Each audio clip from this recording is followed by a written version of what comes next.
Welcome back to the New Earth Business Podcast. I am here with Brenna Duncan, who has been my client for over a year now. First of all, she started off on the brand Alchemy journey in my group container and then moved to a one-to-one intuitive business coaching program, which we are literally just about to wrap up. So I've brought Brenna in today, who is a photographer. She is a story-led branding photographer that really goes deep into the authenticity and the essence of her subjects and captures people like I have not seen people capture people before. I don't quite know how she does it, but I'm here to interview her and find out all of her tips and tricks on how she is actually capturing the essence and making her subjects look so authentic as leaders in their businesses. And then we're also going to talk about how Brenna has shifted and changed and evolved as somebody who has worked with me in this coaching capacity. So I haven't even mentioned the breath work here as well. So Brenna also has recently qualified in transformational breath and is starting to weave in the breath work and the photography. Now, one of the questions that I always get asked by lots of clients and people in our membership is, how do I weave everything together, and how do I have all of these different almost like revenue streams but still show up as one brand? So we're going to also dive into that and talk a little bit about how Brenna is constantly evolving with that journey and maybe never really coming to that end point, and is that okay? So I have lots of questions for you. I'm super excited to get you into this space and to find out a little bit about your journey and how it's been working with me. But first of all, I'd like you to formally introduce yourself to our community. Thanks. Wow, that's a good introduction. Um, yeah, so I'm Brenna. I'm a personal branding photographer based in London. I'm also a life coach, so I sort of weave in my creative skills with my coaching to make sure that I get to know my clients really well before we shoot together. And this seems to work really well in terms of them feeling really confident and comfortable on the day of our shoot, because we've developed this connection and this relationship beforehand, which works brilliantly and enables them to be more relaxed on the shoot. And I capture those moments when they're maybe not looking at the camera to get the sort of non-cheesy vibes. And yeah, I love storytelling. I love connecting with people. I generally work with sort of soul-led businesses, wellness practitioners, creatives, people who I have a real connection with. And I've also, I've worked with some big companies like Treatwell, and I photographed 24 healers / witches for She's Lost Control in London, which was a fun shoot. But yeah, I work with a wide range of people, from coaches to breath workers to osteopaths, massage therapists, etc. And as Emma mentioned, I'm also trained in transformational breath, which is has been a big part of my own sort of self-development and healing journey. And I'm just starting out that. So that's my sort of new business. There's a lot going on. But I'm really excited to share that with people, and have started doing one-to-one sessions and workshops in London as well. So yeah, that's probably enough about me. Welcome. We're so excited to have you. And I'm going to dive straight in now with a question around your why. Why do you do what you do? Why do you get out of bed in the morning and go to your camera, take pictures of these soul-led entrepreneurs? Why do you breathe? Do you why do you weave the life coaching in? It's a big one, but let's just go straight in there. Oh, I've been thinking about this recently, actually, because it was only a few years ago that I totally turned my life around. Like, I used to work in marketing and events, and I used to hate the 9 to 5. I hated going to an office. I didn't enjoy that sort of side of my life. And I, as a kid, I always knew that I wanted to be either creating or making. I was very creative as a child, but I was told creatives don't make money, and that there was no path for me there. So I kind of put it off, and I spent up until the age of like 34, I wasn't doing what I enjoyed. So it took a lot of me traveling and trying out lots of different, therapies, meditation, Vipassana, breathwork, all of these things to really kind of bring me to a point where I was like trusting myself and my own intuition. So photography wise, I'm self-taught, and I've only been doing it since 2018. I love it. I love the flexibility of my lifestyle. I love meeting people who are on a very similar page to me. I generally attract a lot of people from kind of the wellness world, and I love kind of that spider web of networks and connections, and then someone will tell someone else, and then you meet. There's just a lovely web of people that I keep meeting. So yeah, I don't know, I love being creative, and I never thought I could have a career where I was doing something I love doing. And that was like a limiting belief that I had from childhood, that there was no money to be made. I wouldn't be successful, there's too much competition. And anyway, I'm here, I've done it. So I'm really, I love that I've created my own life. And I guess the life coaching fell into that, because I worked with a life coach when I quit my 9 to 5, because I was like, I don't know what to do. Like, I've got a mortgage to pay, and how do I navigate this? And for me, life coaching was so powerful at helping me kind of break things down and just move my life forward in little incremental steps. Like, you're not going to change it completely, like really quickly. And that then led me to train in life coaching, because I really wanted to help other people who were feeling stuck and lost. So it kind of, came full circle. Wow. I've got emotional a few times that I was like holding back the tears. I feel like we have a similar story, in the fact that there was a lot of pressure on us that we couldn't necessarily make a career out of being creative. And that was something that we pushed and battled against for a long time. I didn't go to university the first time round. Well, I did, but I did. I just had a party and left after a 6 months, a 6 month long party. But I went back to study a creative degree at Westminster when I was 30, and then started my career at that age.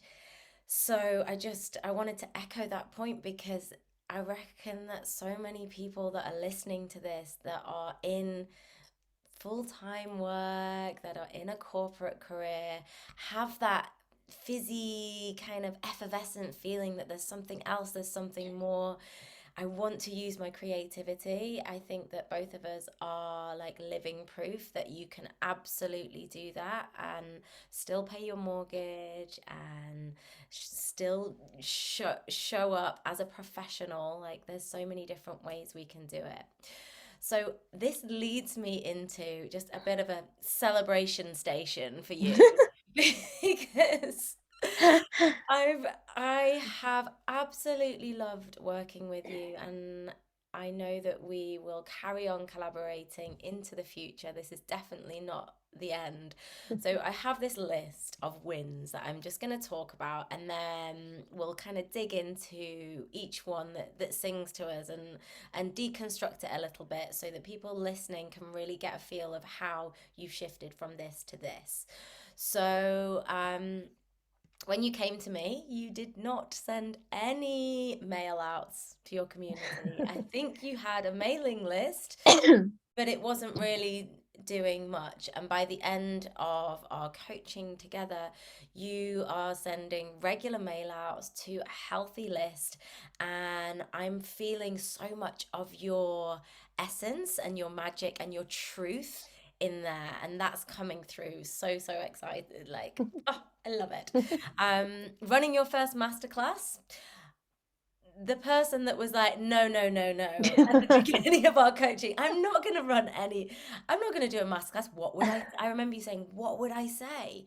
And then being on that masterclass and me really being in the background. I did a little meditation at the beginning, but you held the floor. You were teaching people about how to create great brand photos on their phones from home. Then we've got getting your press kit together, which we've just gone through now. I mean, this is something that I've had on my to-do list for ages. My press kit is currently in my head. It is not in physical form.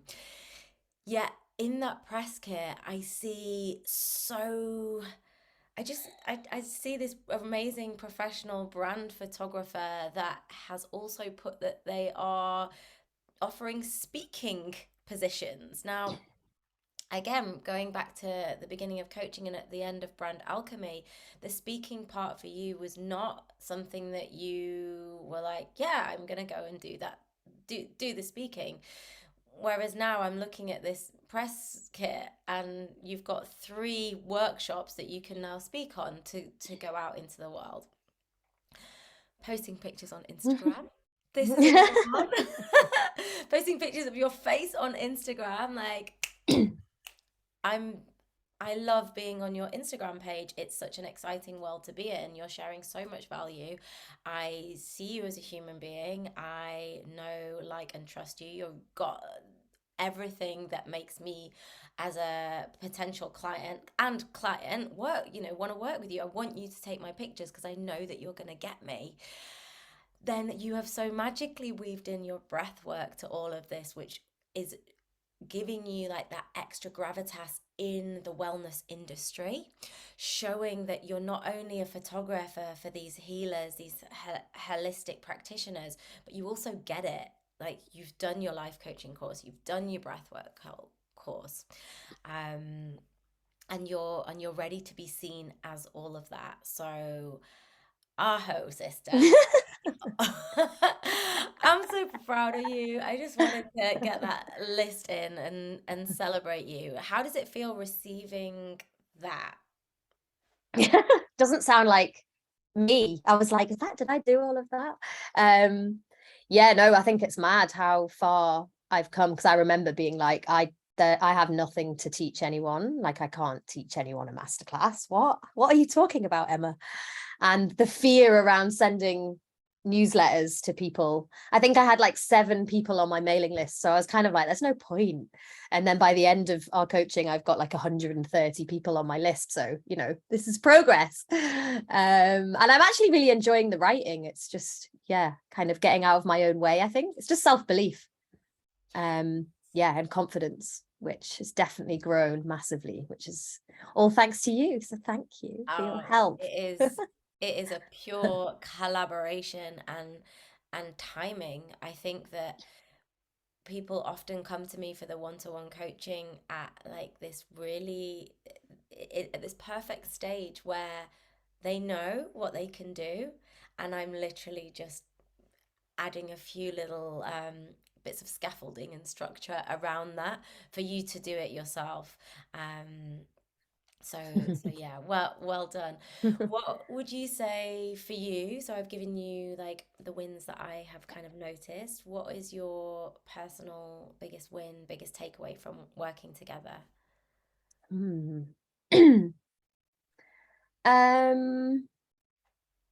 It probably is around kind of confidence and believing. Like, me putting a video of my face on Instagram was like a big kind of, oh God, I know I need to do it. But the thought of, speaking, photographs are different, but speaking to camera and doing, and, the masterclass, they were big things for me. So, and I guess in the back of my mind, I thought one day future Brenna, she'll do those things in the future. So to actually have achieved that in a really short space of time, actually like a few months, like 3 months or something, feels, I'm really proud of myself for doing that and putting myself out there. And I think I could have stayed, quite small, and I was sort of treading water a little bit before we started coaching and not really pushing myself. I was comfortable. And so I feel like through the coaching, and I'm, as a coach as well, I know what you're meant to do. You're meant to push your comfort zone, but it's very easy to stay in the comfort area. So yeah, really stretching me to just do it. And like, it just makes you go like, fuck yeah, I can do anything if I put my mind to it. Yeah. So yeah. Having that kind of second opinion of just, yeah, you can do it. When somebody puts their faith in you, like for me, my coach putting her faith in me, or reviewing my work and being like, she said to me, when I started working with her, and I had to give her all of my courses, my programs, my like mailing sequences, and she's like, "Whoa, Emma, you have a massive body of work here. People need to see this." And I'm like, "It's just all sat on a Google Drive." and Yeah. and then those words echo in my head, and so now I'm in this process of getting everything that is on that Google Drive out into the world so people can experience it. And so yeah, I definitely feel the same as you, like having that person just showing that you can lean into your edges is so Yeah. important. Yeah, totally. Okay, cool. So I'm gonna pick into some of these like areas that you've developed on, so we can really begin to help our community, our collective community, see a bit of themselves in you and work out how they might move through some of these blocks. So at what point did you shift your mindset around taking self-portraits and selfies, and how did you do this? You mean me personally, in terms of Yeah. taking, how did I shift my mindset? I think, I don't know specifically what changed, but I think I just got to a point with all of my Instagram, website, blog, that I needed to stop being so precious, because not everyone's gonna see it anyway. And we can spend so much time, like I'd spent ages making sure like an Instagram post was perfect, and then you get like, not that much interaction or whatever, and I just was kind of like, fuck it. My new motto was just fuck it and just get stuff out there, and yeah, just get over myself. Basically. Yeah, oh, that's such a good one, because we have this idea that all eyes are on us, all eyes are on our feed. Yeah. And I think personally for me, this comes from school and comes from like classroom, kind of like light bullying, shall we say, or coming into school and having, I don't know, having a quick save bag and people being like, oh, they don't shop at Marks and Spencer's, they shop at Quick Save. Just being not not okay. And for me, it comes from childhood programming and how I felt like not okay and not good enough. So the fuck it mentality is the best one, because that's very adult, isn't it? That's like our Yeah. higher adult self being like, who cares what people think? This is my truth. I know that I am doing right. I know that I'm doing good. Whatever backpack I have, whether it's got Teenage Mutant Ninja Turtles or Care Bears on, I am wearing it and I am proud.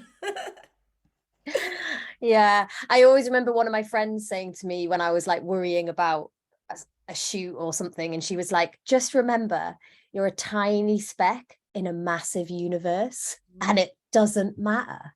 And I was like, oh my God, that is such a good one. Like, we just get so consumed with these little things, and it's like it's there's a much bigger picture. So I think that put things into perspective as well. So Oh, I love that. That's kind of what I have as my tattoo. So for those of people listening, you can't really see, but it's all of this kind of sacred geometry, and it ends up in one tiny, tiny little dot at the end. And that's to remind me that we are it. I got a vision in a plant medicine ceremony that We are the dot on the top of the I of the it. We are it, and that is all that we are. So yeah, your friend. Love that. I feel like we're on definitely on the same page. Okay, so let's talk mailing lists and showing up in your copy. What effect has this had on your community and your confidence? Oh, what effect has it had? So as you have evolved your mailing list and Yeah, kind of changed the language that you've been talking in. So at the beginning it was like, "Hello, come and get these shoots with me. This is what I'm doing." It was very explanatory. Is that the right word? yeah, Whereas now it feels so much more story led. I'm engaged. You know, you sent one out the other day.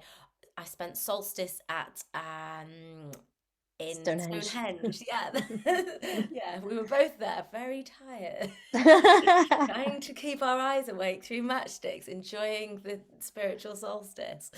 Um, but yeah, getting that message from you was just like, oh yeah, that's where she's been, and she's taken some photos. So like, explain to me the transition and how you've done that. Mm.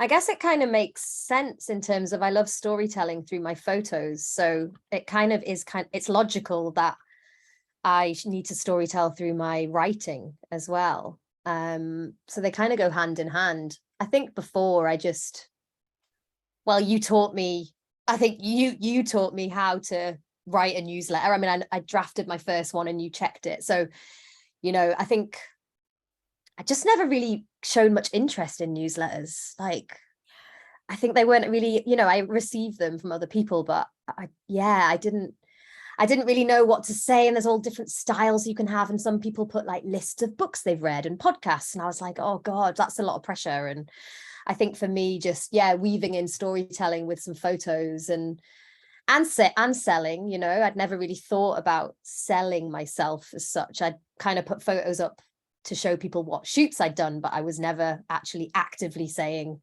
book a shoot with me. And it works. Like I remember that first, I got a few shoots booked off the back of just having a sales message out there to my audience. So yeah.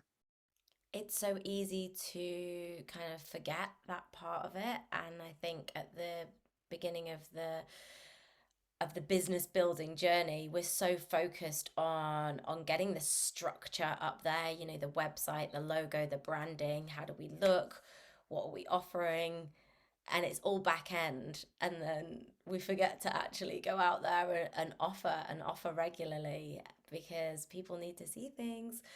Yeah. I think it's like more than 8 times or something for them to one go, okay, I might want that, and then they need to keep seeing it to go, right, okay, I'm ready for that, or just Yeah. to put it in the files somewhere in the back of their mind that at some point they will work with you. And I love how you have these tiers of working with you. So even if you don't have like all of the capital to be able to put into a full day shoot with you, you can do what's your lower ticket offer at the So I moment? have a 1 hour portrait shoot. Yeah, and then I have a half day and then I have a full day. So Yeah, three different levels. Yeah. awesome. And then you often do the days where you like station yourself somewhere and people will come and pass through. Yeah, I've done that. Yeah. I need to do more of those actually. Just kind of little ad hoc, come down, have a shoot for an hour, or even less. You could even do half an hour. But yeah. Yeah, I think that's so useful and so needed, because we're all creating so much content at the moment. And I had a bunch of photos done in September, and now I'm like seeing them. Oh, I'm starting to use all of the photos now. Maybe I want a refresh. And of course, as business owners, we evolve and we change. I feel like I'm so different from last September when I had those photographs taken. My my body is different, but and my brain is different, and my business is evolving into like a new area. Although, let's talk about photography as a tool for manifestation, because this is something that I did, and I worked with a photographer to take pictures of me in the location where I wanted to live. Hadn't moved there yet. I was still living in London. I wanted to move to Somerset. I wanted to have a river near me where I could go wild swimming every day, and I wanted to have my own office. And so we kind of created this idea, and we did a photo shoot based on the manifestation of my vision. And I'm actually here now, living in Somerset in my little cottage with a river that I'm swimming in every day. So yeah, like, how is that something that you can weave in with your people? I love that. I mean, maybe that should be a new offer. Manifest your dreams with me and have like a package where you can, yeah, I mean, I love that. That's really cool. I don't know if that's happened with anyone I've worked with yet, but it's a good idea. Yeah. So how do you get people to visualize what they're gonna create with you on the shoots? Y- so the way that I work is I always I send people a questionnaire initially, with lots of questions where I ask, I get them to think about the vision for their shoot if they have them. Some people are really clear on what they want, and some people are not so clear. And lots of questions that help me get to know them and also help them get to know themselves, because they might not have thought about things like, what are your key values for your business? How would people describe you as a person? Because if they're known to their friends as being quite playful and energetic, then obviously we can weave that into the shoot. So I start with a questionnaire, and then we collaborate on a Pinterest board. If people use Pinterest, I've had some clients who are like, I don't use the internet. So they might do a scrapbook or just screenshot things. But yeah, we create a Pinterest board, and then we'll both kind of add images. So I guess this is what you're saying, if kind of adding images of photographs they'd like, photographs of themselves they like as well. That's really important. Like, some people are weird about, like, I don't like this side of my face or whatever. But photos of people, maybe competitors, maybe just any images from social media that will give me a feel for whether they want to shoot in nature, or whether they want to be in a cafe or at home, whether they want to be moving or quite still. And yeah, so that's kind of the process. And then we use that before the shoot to kind of have a key shot list. So we might have, we need to get these 10 shots. But then the rest of the shoot, I normally leave it to be quite free and flowing and spontaneous, and just see kind of what we find. Because you might find a really amazing pocket of light, or, Yeah. allow for a little bit of magic to happen on the day, because that always does happen. Yeah, definitely. I remember when we had our shoot in Hackney Marshes and we found that awesome tree, Yeah. the tree with the dappled light, and those pictures are actually all on my sales page for my brand Alchemy journey. And they're what really helped me to craft the vision of brand Alchemy, which then you were actually part of as a student on that journey Yeah. with me. So, oof, I don't know. There was just something really, yeah, magic about, Mm. excuse me, frog in my throat, about finding that spot, finding that light, and the way that you kind of let me play. You really helped me to get into my childlike nature. And then I brought my skateboard as well, didn't Yeah. I? Yeah. I mean, like, we found a little bit, and I was like skateboarding around a corner, and this old man walking past with his dog, like, "Hey, girls!" And it was a really fun day. And then we did a bit of stuff in the van, and you made me feel safe. You made me feel like I looked good. You made me feel like I should have been there. I think often when we're having pictures like brand photos, the imposter syndrome stuff can come up, and it's like you see pictures of these coaches in swimming pools in Bali, and you go, oh, but I live in Hackney. Where's my closest kind of luxury place? And it's not about finding that luxury spot. It's about finding what lights you up. So finding that location that makes you feel great. And for me, it was climbing up a tree. Yeah, yeah. I think it's just really important to, I think, be authentic and, you know, not try and be someone you're not. And I think that really comes out of the questionnaire and us mood boarding, is you kind of get to know, yeah, what you're into. And if you're in your natural habitat, then the photos are going to feel more real and you're being true, and people are going to respond to that. I mean, I wouldn't respond to a coach in a swimming pool because that's not my vibe. So Yeah. I love that. I think we spoke on one of our calls once that we liked working together because we often both just came in our baggy t-shirts and our joggers. yeah. No makeup coaches. Yeah, I've got my joggers on now. Yeah, me too. And a blanket. Yeah. Yeah, I Does it think, always yeah. have to be the like really kind of pristine, put together look? Does it Mm. to mean that you're professional and that you still get the work done? Yeah, like I've done shoots with, one of my friends who's a coach, and she doesn't really wear that much makeup, and she didn't wear makeup for our shoot, and the photos are lovely. She really likes them, and that's her. If she'd had tons of makeup on her face, then you can sort of tell is that, yeah, because all of her other pictures, she just looks really natural, so it made sense that she looked natural in our shots as well. So Mm. yeah. You've Yeah. literally just answered my next three questions. But I want to backtrack a little bit. Okay. I want to go into each one.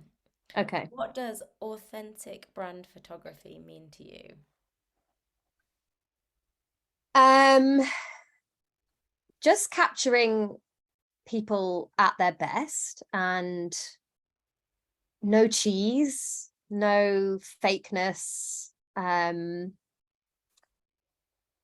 And I know you said earlier, like, I don't know how you do it, and I don't really know how I do it either. Like, I just feel like I connect with people, I get to know them, we have fun, like we literally play. I'm quite a playful person, so I think on my shoots I'm quite playful, and maybe it brings out this kind of playful side in my clients that, I mean, they don't always forget the camera's there, but there's an element of us just like hanging out. It's like we're mates, we're hanging out, we're taking a few photos, and they feel relaxed and, yeah, natural, and it doesn't feel too, I think that's the whole thing, is like, I've had shoots where I've been with a photographer who I didn't know, and they turn up cold. They know nothing about you, they just know your name.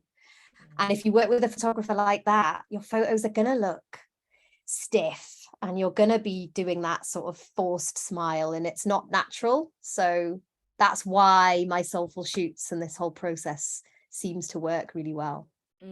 Yeah, and you're quite funny as well. Oh, thanks. You have you have really good witty humor and like one-liners that I feel like cut through any tension of the photo space. So you just, yeah, you kind of like just melt into whatever it is that you're doing. Well, they do say that being a photographer is, I think, 20% technical and 80% personality to get the best out of people, Ah, which okay. I think is, And if you work, 10% comedy. yeah, 10% comedy. Yeah, because you need to make people laugh and relax. And yeah, I know some photographers who've got really bad chat, and I think it makes a difference. Their photos aren't maybe as good, technically good, really technically good, but maybe not as yeah, not capturing that kind of natural authenticness, if that's a word. Yeah, and there's always this when I have my photograph taken or when I've had it taken before, it's like I never know what to do with my hands. Yeah. That's a Like, big one. ooh. Yeah. Yeah, there's a lot of what to do with hands. So I give tips for that as well with my Okay. clients, so they know what to do with their hands, because they're always, yeah, awkward or stiff or like, yeah. Okay, give us the tips. Um, you can do like I don't know that you can see me. You can do like a kind of folded arms vibe. Yeah. Um, you clasping them in front of you is the worst, I would say. If they're like down, that just looks like, yeah, Uh-huh. not good. Um, You could be like, you know, doing this kind of thing, leaning forward, hand on your chin. Yeah, there's a few different ones. You can hold your wrist if you're standing with your hands down, like hold your wrist rather than clasping your hands in front of you. So yeah, there's lots of things you can kind of do to make it less awkward. People always get stressed about their hands. Put them in pockets is a good one as well. Put them away. If you stress Put them in your much, pocket. put Yeah, hide them. Hide them. I end up just like dancing in my shoot, so my hands are always flailing. I just kind of forget about them like that. Good. Okay, let's move on to a little bit of imposter syndrome, Oh, but my favorite. your favorite. I knew this. Uh, Let's just tweeze a few little things out. So, how have you dealt with imposter syndrome, and what tips do you have for our audience listeners? So I feel like I've always struggled with imposter syndrome to a certain extent. But I remember maybe 3 years ago, photographing at WOMAD Festival, and my imposter syndrome was like off the scale bad. Like I just felt like I couldn't do it, and I ended up ringing my friend who was a photographer in tears, just kind of like, oh my God, I don't know how to do this. And, you know, he kind of calmed me down, and it's just like, you can do this. And I was like, okay, I think it was my first festival job. I was working with a lot of photographers who've been doing it a long time. And because I'm self-taught, there's always been this kind of like, oh, but I didn't study photography, and, you know, they've got qualifications and I haven't. And I think that is a big root cause of imposter syndrome. So I remember buying a book, I can't remember the title now, all about imposter syndrome, but I read books about it. It's more common in women apparently as well. And I created, one of my tips, which is really good, is to create a feel-good file. So I have a Google Doc on my computer with all the nice things people have said about my shoots. And you just sort of list them all. And then when you're feeling shit about yourself and your photography, you can have a little look and go, oh, all these 25 people or whatever said nice things. So it's a good reminder, because it's all just us getting caught up in our thoughts. And I actually did a shoot recently for a gong company. They're called Gong, with 9 practitioners, 9 sound healers. And I was going to the shoot and I was like, oh my God, I don't have imposter syndrome. What's going on? This is like a milestone. It was quite weird. I think it's just because, I don't know, it just, I suddenly felt like it had kind of eased a little bit and I didn't have it. And that felt like a bit of a milestone. So yeah, happy days. Amazing. And you notice the difference in your nervous system, don't you? Maybe it's the breathing, maybe it's, you know, yeah, I think also working with clients I have a good connection with really helps. So, you know, they were a really lovely team, and yeah, that kind of working with like-minded people, I think is yeah, and it becomes a collaborative thing. It's not like I'm the photographer and they're the client and I'm, you know, and I'm in charge. It's like a collaboration and teamwork, and I guess that probably helps the imposter syndrome as well. That's so interesting, because I've just seen listening to you, I've just noticed this other layer within imposter syndrome as a whole. So we can have it and feel it when we go into a space. Like you said, at WOMAD Festival, you had it because you maybe not experienced doing photography at a festival before. Yeah. However, WOMAD Festival is a place where you belong. It's got loads of healing things and cool music and cool people. So you're definitely not an imposter there. However, my imposter syndrome showed up when I was working in a tech company and I'd pitched myself as their marketing manager. I'd got the job easily. But then when I was actually there, I felt like an imposter, but it was more than that. It was because it wasn't soul aligned. So sometimes the imposter, this is like just all coming to me now. I'm like, sometimes the imposter syndrome is actually there to teach us that perhaps that's not the right space for us.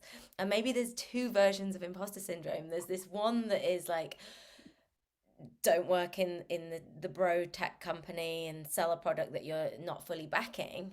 And then the other imposter syndrome is, I run an open mic night and I have started playing ukulele. And at the beginning, I was singing, feeling like, oh God, all these people are great, and I'm terrible. Fast forward to 6 months later, and I show up last night with my ukulele and got on and sang a few tunes, and my imposter syndrome had disappeared because that's my place and those are my people, and it's okay and it's safe for me to show up there. So just throwing that out there, like to really sit with the concept of it, imposter syndrome, and ask yourself, is it me or is it them? Yeah, I like that. Mm. All right, so let's talk a little bit about self-image. I know that I personally have struggled with self-image and still do to this day. And let's just have an open conversation about this. Like, why do you think we're scared of showing up as ourselves online? um I think because for me, there's a lot of comparison. I think I get caught in that trap of like, oh, they're doing this and I'm not doing that, and I want to be like them, and kind of seeing these people doing all these amazing things and feeling like I'm a step behind. Mm-hmm. Especially with the breath work, because I'm so new to it. I see all these amazing people doing so many things, and I'm like, oh, I want to be there, but I'm just patience for me in some of these things. But yeah, I think comparison can stop us, or definitely has for me. And how do you move through that? Don't scroll on Instagram. um, oh, how do you move through it? I mean, yeah, for me, it has been a lot of connecting to myself, going in, doing my breath. Should be doing it a bit more than I am, but I have done it twice this week. And just kind of really connecting to myself and trying to trust that I'm doing the right things, and that, you know, trusting the process and just being patient. And yeah, I think a big part of it for me is, yeah, trying to not ignore, but let go of the outside stuff and go in and really connect to myself and have little downloads. And yeah, that's really Mm. important. And then how do you feel like you're alchemizing all of that and putting it into your brand? Oh, How is your brand different from going through the brand alchemy journey to the one-to-one coaching to now? Let's say you are an observer of your brand now. What do you see? oh, God, it's massively different. I mean, before I did brand alchemy, I wasn't really sure of my key values. I wasn't sure of, I didn't really have a, I just didn't have a sort of vision of my brand and what it stood for, and who I wanted to work with. I wasn't clear on my ideal client. I wasn't clear on little things like the fonts, the colors, the graphics. All of that stuff was just a bit like murky. I just didn't know what to do. I was like, oh, I need a graphic designer to help me. And then the brand alchemy for me was amazing, because I just got to, I loved what you said about, you know, your brand is you. So, you know, I think you can probably tell, you can definitely tell from my breathwork Instagram. A lot of people have said to me that it looks and feels like me because it's so colorful and vibrant. And Hi there. yeah, tie-dye. And I think with my photography as well, my photography is very colorful. It's always been quite bright, and you know, being consistent in my editing and stuff. So I mean, my brand is, yeah, it's changed a lot in the last 6 months, I guess. I mean, I only started specializing in Soulful Shoots as a result of the pandemic, because I used to do a lot of event work. I didn't really enjoy that, but I didn't really know what I was going to do next. So the pandemic, actually, the positive of that is it steered me in this direction of working with sort of people in the wellness industry and almost finding a niche, which has been really useful. Yeah. Amazing. And you didn't need to hire that graphic designer in the end, did you? No, did it all myself, which feels like another achievement. I was like, how do I design a logo? Oh, okay. I just play around for a couple of weeks and then eventually, just figured it out myself, which just feels really good. Canva is our church. Oh my God, I love Canva. It's like literally love it. So good.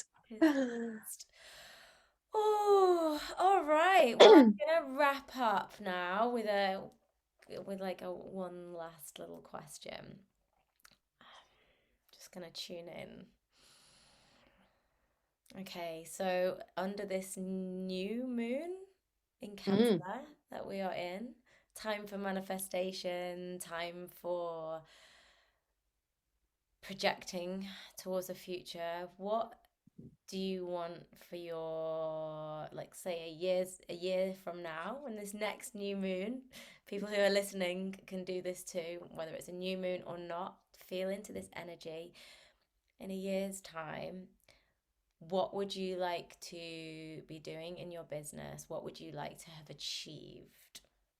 Oh, so many things. Which business? Both of them. I've got two. I guess excuse me.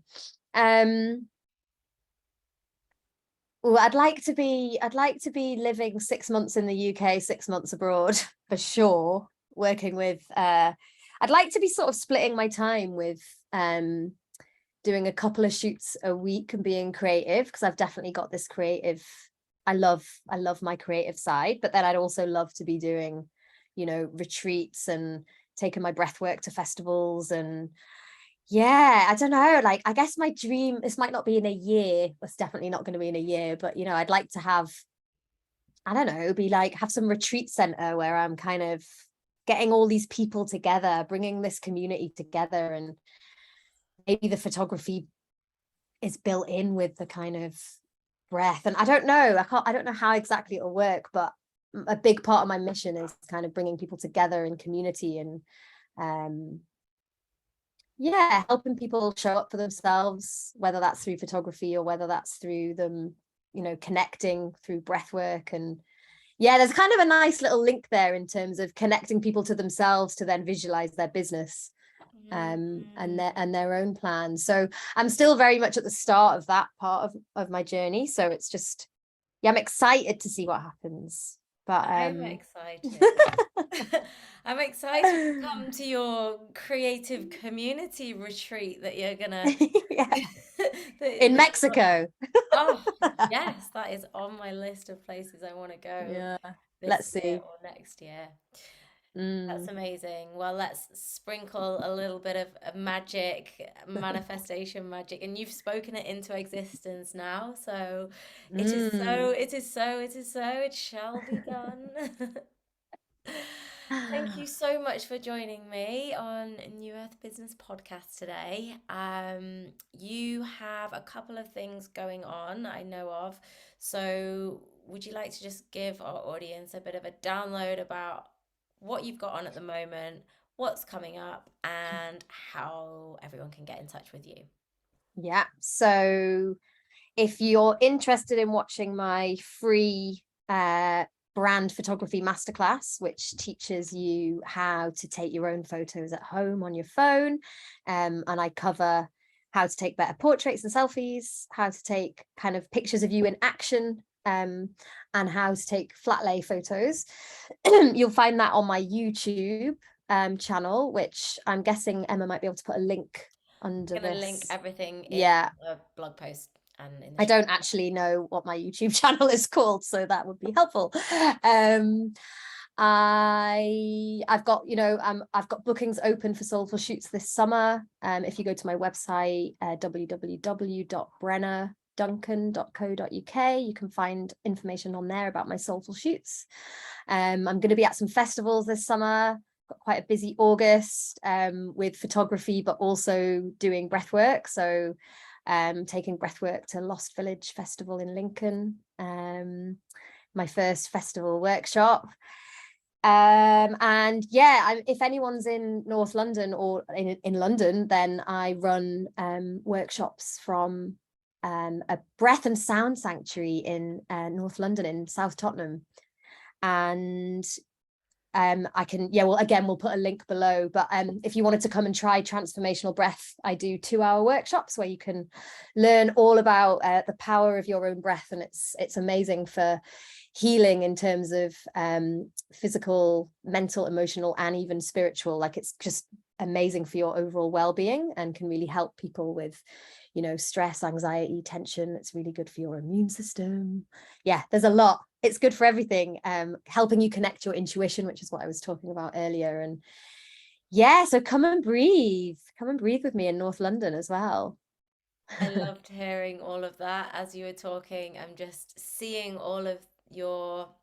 I like to look at my clients, the people that I work with, is multifaceted creative diamonds, and all of these facets have these rainbow projections flying off them. And I feel like you really embody that just listening to everything that you offer. You're a multi hyphenate creative Mm. who is has many revenue streams now, and is creating really from passion and from heart. So well done. You're going to inspire so many people on this podcast. Thank I feel you. so grateful that we've been able to work together and that you have said yes to this interview. So I can't wait to get it out. Yeah, amazing. I'm going Thank to you close so it down. much. Thank you so much for joining us. And I'm going to pause right here. Bye. Bye.